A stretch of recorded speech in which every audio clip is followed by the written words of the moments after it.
Hér sem dæmi annað format sem ég svona aðeins byrjaði að vinna og þetta svona bara svipað eins og sko teiknimyndir. Nei, eins og myndasögurnar sem maður var að lesa þegar maður yngri, sko, Svalur og Valur og allt þetta, skilur. Maður fannst það svolítið spennandi. Þetta svona millisteg á milli, kannski vídeóins og bókarinnar, en þetta bara gagnvirkt.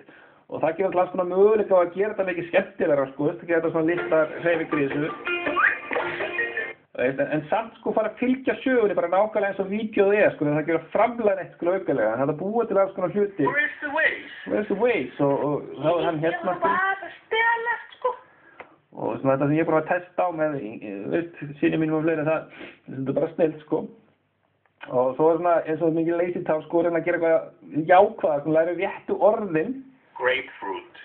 Þegar það er yngri. Flower. Og flower, en ekki síðan, kannski kökurnar, sko. Og svo hlutir eins og skilur svona litli hlutir, eins og bara þetta hristist, sko, veist. Hann finnst þeim alveg snill, sko. Og svo getur það bara haldið áfram með myndasöguna. Já, það er að gera. Þetta er bara eins og vídeóð hann gerir að búa til eitt slíkt, það bara að búa til nýtt format, sko, sem er grunninn í þessu, sko.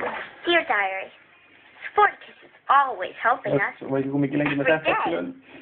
En svo svona hlutir eins og til dæmis þetta hérna. Shake it. Að þá þetta, veist að hrista tölvuna. Já, þá getur þess að hann arbeigur, sko. Og hérna, svo náttúrulega fannst að halda áfram þetta, en þetta er svona grunnpælingirunni er búið til nýtt format og þetta er hugsan leiðin, sko, og kostur við þetta náttúrulega format þetta sé að það er framleiðið alveg ótrúlega hátt þess að nota atvinnulaus að búa til allt dæmi frá atvinnulaus, sko.